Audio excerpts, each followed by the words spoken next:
Halo Bapak Ibu, Saudara-saudari sekalian. Bersama saya lagi Chandra Teja dari channel Kristen Ngakunya.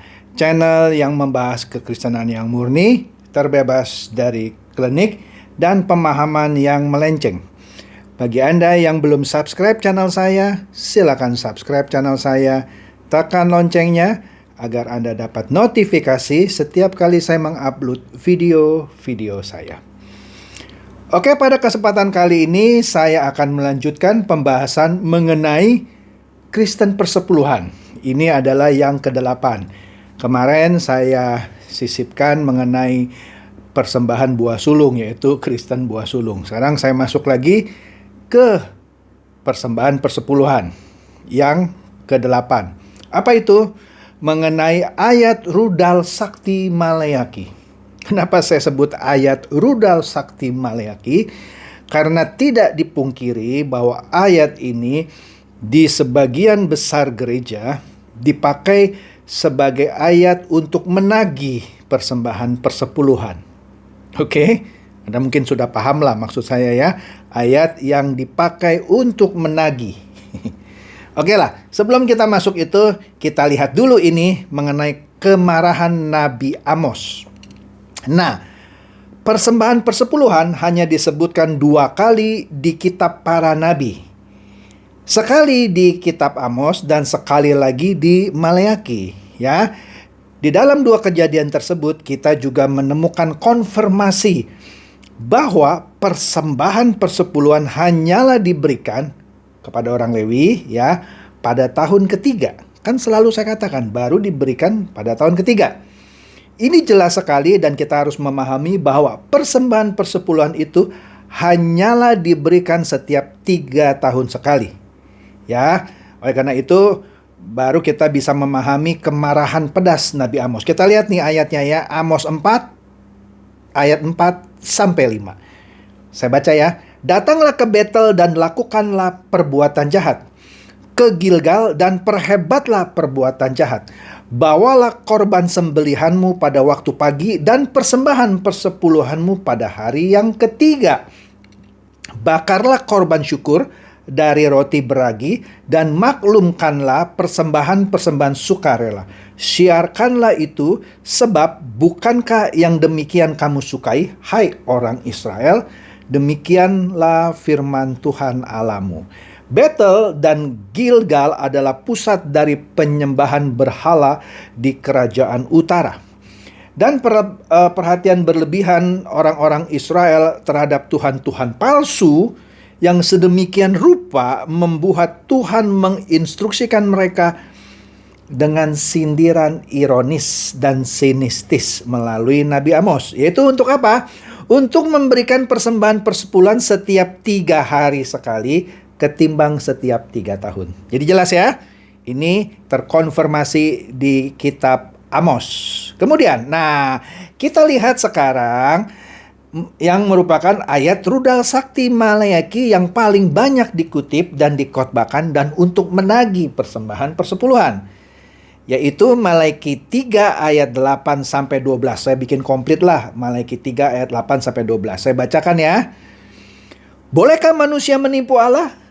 Namun kamu menipu aku. Tetapi kamu berkata, dengan cara bagaimanakah kami menipu engkau? Mengenai persembahan persepuluhan dan persembahan khusus. Kamu telah kena kutuk, tetapi kamu masih menipu aku. Ya, kamu seluruh bangsa. Bawalah seluruh persembahan persepuluhan itu ke dalam rumah perbendaharaan, supaya ada persediaan makanan di rumahku. Dan ujilah aku, firman Tuhan semesta alam.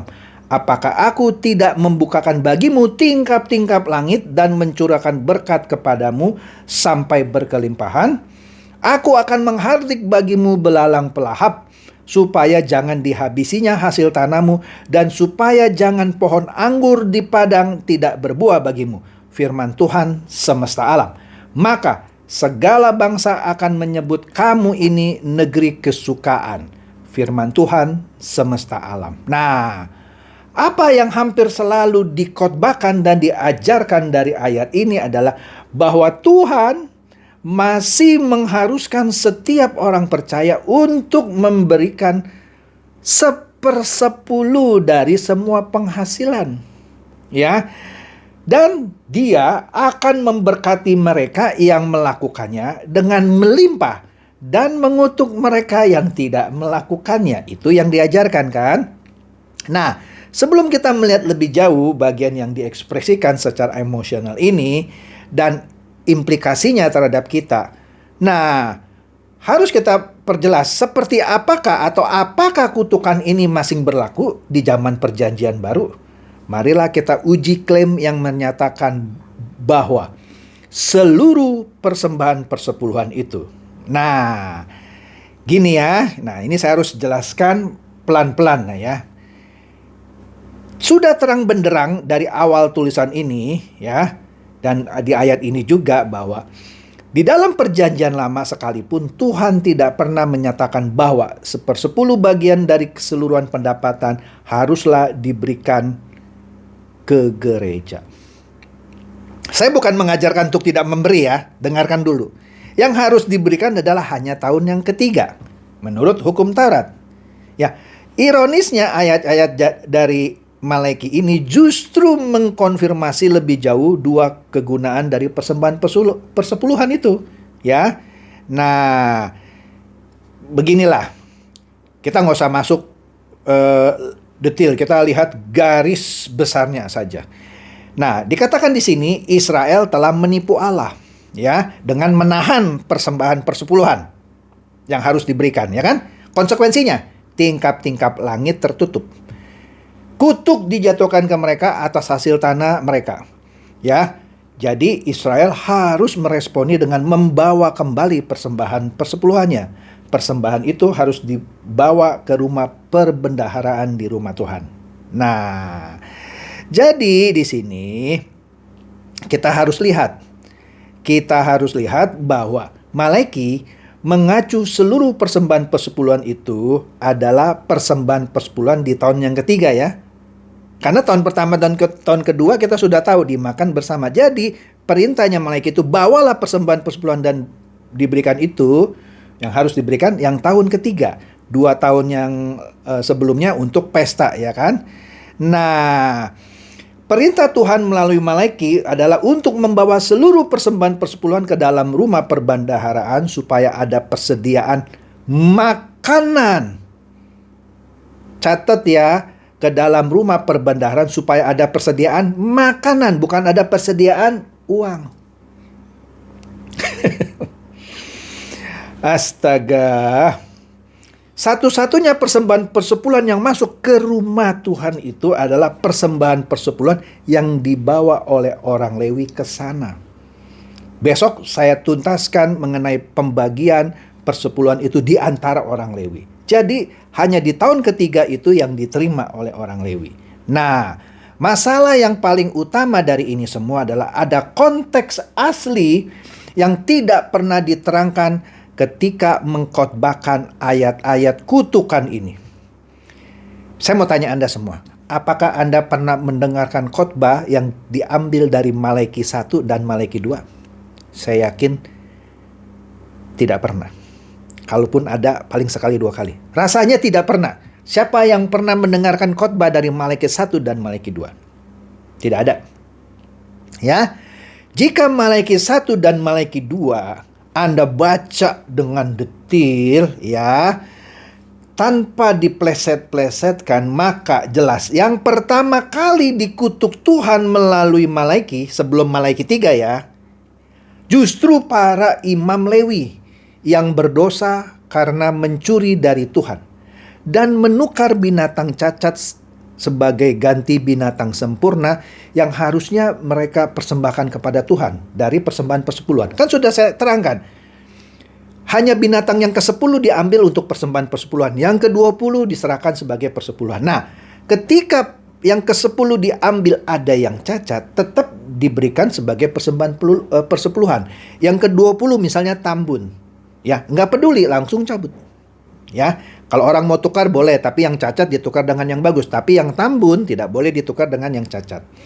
Nah, ketika ini semua diberikan, ya, diberikan kepada orang Lewi, imamnya ngeliat nih, wah ini tambun nih.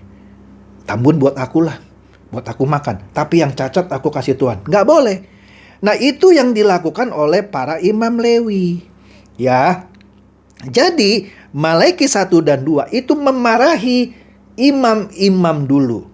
Oleh karena itu, setelah rakyat tahu imamnya ini korup, menipu Tuhan, mereka mogok, tidak mau memberikan persepuluhan.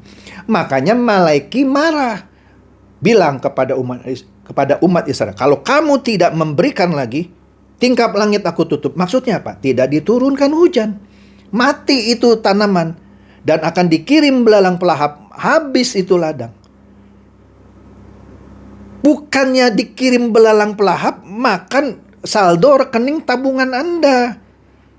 Dikirim belalang pelahap untuk makan itu hasil ladang, gandum, anggur. Ya, tidak dicurahkan hujan, tidak dibuka tingkap langit. Hujan tidak diturunkan.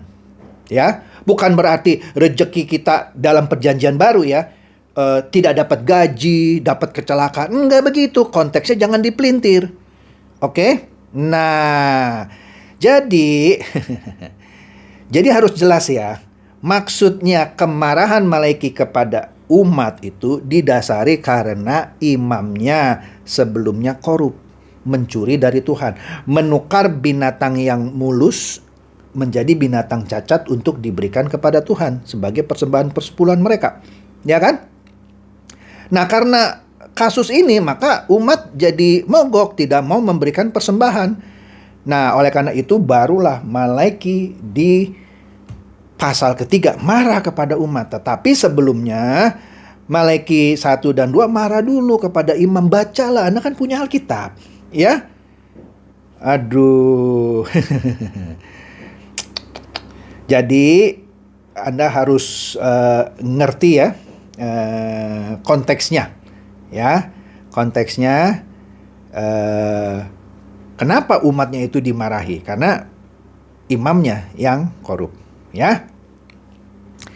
Kemudian Anda bisa lihat juga lah mengenai tingkap-tingkap langit di Kejadian 7 ayat 11 sampai 12 mengenai Nabi Nuh, ya. Ketika tingkap-tingkap langit dibuka, maka hujan lebat meliputi bumi 40 hari 40 malam. Berbicara mengenai tingkap langit diturunkannya hujan. Ya, ketika Tuhan menutup tingkap-tingkap langit di Kejadian 8 ayat 2, berhentilah hujan lebat dari langit. Jadi jangan bilang oh tidak dikasih rejeki. Oke.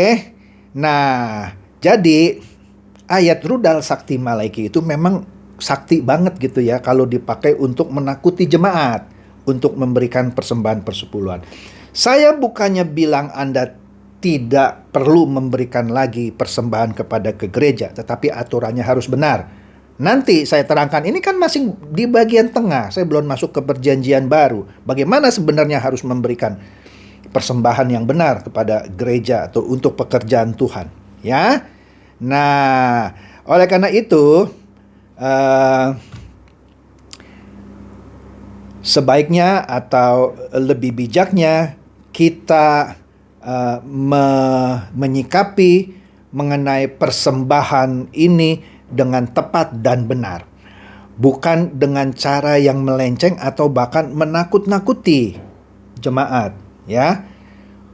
Kalau lu nggak kasih persepuluhan, lu terkutuk, lu nanti ditutup rezekinya, dikirim belalang pelahap. Bukan begitu cara mengajarkan kebenaran tentang persembahan yang harus diberikan untuk menunjang pekerjaan Tuhan. Sekali lagi, saya tidak mengajarkan untuk tidak memberi, tetapi berilah sesuai dengan apa yang diinstruksikan oleh Alkitab. Bagaimana? Masing bersambung, ya. Jadi di sini saya menjelaskan tentang Malaiki 3 yang sering dipakai sebagai ayat rudal sakti untuk menagih persepuluhan. Jadi dengan kata lain, ayat ini paling sering dipakai sebagai ayat, debt collector, menagih persembahan persepuluhan, padahal tidak tepat. Oke?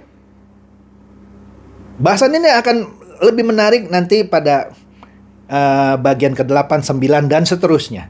ketika kita masuk ke perjanjian baru. Demikian saja, semoga Anda tercerahkan. Silakan share video saya ini kepada teman-teman, sahabat atau kerabat supaya mereka juga boleh tercerahkan. Shalom.